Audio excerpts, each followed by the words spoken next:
స్తోత్రం అండి. అందరికీ వందనాలు చెల్లించుకుంటున్నాను.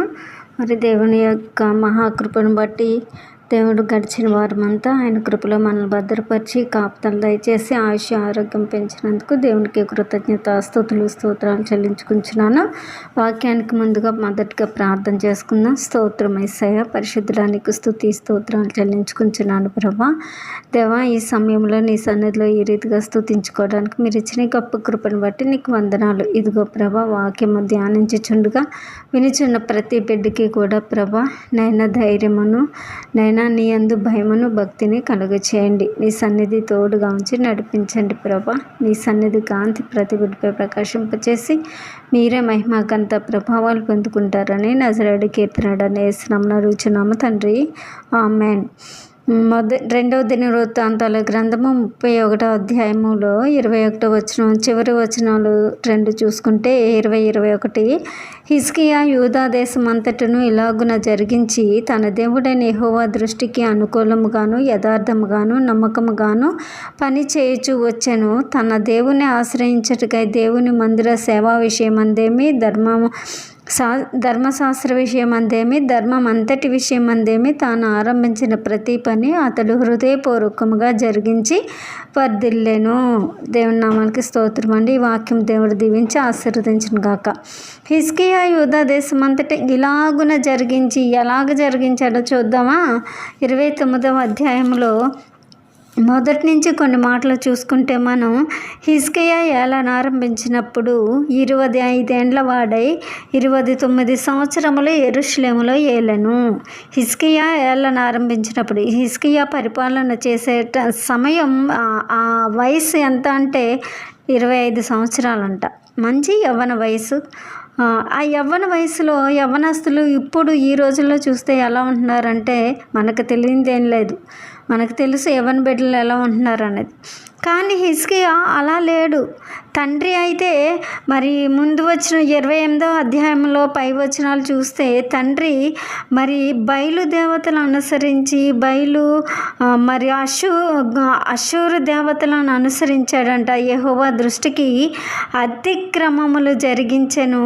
అట్లు చేసిన వాడు ఈ ఆహాజు రాజే. ఈ ఆహాజు రాజు ఏం చేశాడంట? దేవుని దృష్టికి అధికముగా అతిక్రమములు చేశాడంట. అధికముగా అతిక్రమం చేయడం అంటే సిరియన్ల బయలు దేవతలను పూజించుచు వారి దేవతలకు మ్రొక్కుచు వారికి మంచి చేస్తున్నాడు కదా, మనకు కూడా మంచి చేస్తారేమో అనే ఆలోచనతోని దేవుని దృష్టికి అధికముగా అతిక్రమం చేయుచు వచ్చిన వ్యక్తి ఆహాజు రాజు. ఈ ఆహాజు రాజు యొక్క కుమారుడే హిజ్కియా మహారాజు. హిజ్కియా మహారాజు గురించి మనకు తెలుసు చాలా. అంటే కన్నీళ్ళు విడిచుచు ప్రార్థన చేశాడు. దేవుడు 15 సంవత్సరాల ఆయుష్కాలంను పెంచాడని అదొక్కటే మనకు తెలుసు. కానీ ఇది ఒకసారి 2వ దినవృత్తాంతాల గ్రంథం 29వ అధ్యాయం మొదటి నుంచి చదివితే హిజ్కియాను దేవుడు ఎందుకు అంత వెంటనే మరి ప్రార్థన ఆలకించి దేవుడు ఎందుకు 15 సంవత్సరాల ఆయుష్కాలం పెంచాడు అంటే తండ్రి చేసిన అతిక్రమములు ఈ యవ్వన బిడ్డ హిజ్కియా చేయలేదండి. దేవుని దృష్టికి అనుకూలంగా నడిచాడంట. అతని తల్లి జకర్యా కుమార్తె, ఆమె పేరు అబియా. ఈమె ప్రార్థనాపరురాలు. తల్లిని అనుసరించి ఆ బిడ్డ నడిచాడు. తండ్రి చనిపోయిన తర్వాత కుమారుడు రాజ్య పరిపాలన చేయడానికి సింహాసనం తీసుకున్నప్పుడు మరి దేవుని కృపను బట్టి యెహోవా దృష్టికి యథార్థముగా ప్రవర్తించాడంట.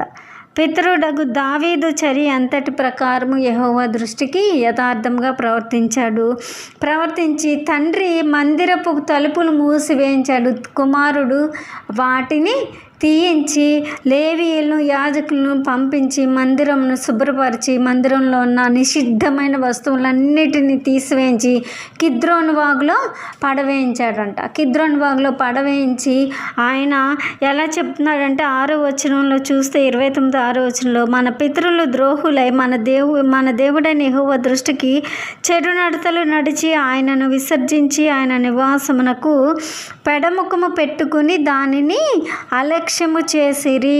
పెడముఖం పెట్టుకున్నారంట. ఎందుకు పెడముఖం పెట్టుకున్నారు? మనం ఏమన్నా దెబ్బలాడుకున్నా, ఏదైనా కలహం వచ్చినా, ఏదైనా మాట తేడా వస్తే పెడమొహం ఎడమొహం అంటారు. అది కామన్ అండి, లోకంలో జరుగుతున్న విధి విధానం అది. అయితే మరి దేవునికే పెడమొహం పెట్టారంట వీళ్ళు, ఇజ్రాయేలీలు. దేవునికే, యూదా రాజ్యాంగం, యూదా జనులు, యెరూషలేం ప్రజలు దేవునికే పెడమొహం పెట్టారంట. అందువల్ల దేవుని సన్నిధిని అలక్ష్యము చేశారు.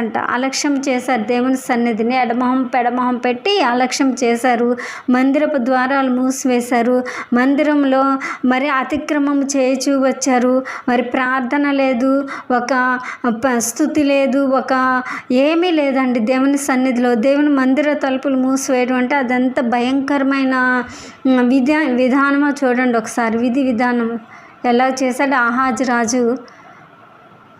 అది పద్ధతి కాదని చెప్పి కుమారుడు ఏం చేశాడంటే వాటిని అన్నిటినీ తీసివేసి, ఆ బయలు దేవతలను తీసివేసి, మరి నిషిద్ధమైన వస్తువులన్నిటినీ తీసివేసి దేవుని సన్నిధిలో మరి వాటిని అన్నిటినీ శుభ్రపరిచి, మరి 11వ వచనంలో చూస్తే, నా కుమారులారా తనకు పరిచారకులై ఉండి ధూపము వేయుచుండుటకును తన సన్నిధిని నిలుచుటకును తనకు పరిచర్య చేయుటకును యెహోవా మిమ్మును ఏర్పరచుకొనెను గనుక మీరు అశ్రద్ధ చేయొద్దు అని లేవీయులకి, యాజకులకి చెప్తున్నాడు. ఆ మందిరం అంతా శుభ్రం చేయండి, ప్రార్థన అనే ధూపం వేయండి, పరిచర్య చేయండి. దేవుని బిడ్డలు వచ్చుచూ పోవుచుండగా వారికి పరిచర్య చేయండి. దేవుని సన్నిధిని ఎప్పుడూ కూడా దీపం వెలిగించండి, ప్రార్థన అనే దీపం వెలిగించండి అని చెప్పేసి మరి హిజ్కియా మహారాజు లేవీయులు, యాజకులను పిలిపించి వాళ్ళకి చెప్తున్నాడు. అసలు దేవుని మందిర తలుపులు మూసివేయొద్దు అని. అందుకే దేవుడు హిజ్కియాని జ్ఞాపకం చేసుకుని మరి తర్వాత మరి యెషయా గ్రంథంలో చూస్తే, హిజ్కియా మహారాజు 36వ అధ్యాయంలో చూస్తే, మరి కన్నీళ్లు విడుచుచు ప్రార్థన చేసినప్పుడు హిజ్కియా మరి వెంటనే మరి యెషయా ప్రవక్త ఆ ప్రాంగణం దాటకుండానే మరి జవాబు దయచేశాడంటే దేవునికి ఎంత యథార్థంగా ప్రవర్తించాడో, దేవుని దృష్టిలో ఎంత నమ్మకంగా ఉన్నాడు, ఎంత భయభక్తులు కలిగి ఉన్నాడు హిజ్కియా మహారాజు. అందుకే తన కన్నీళ్లు విడవగానే దేవుడు వెంటనే ఉత్తరం ఇచ్చాడు.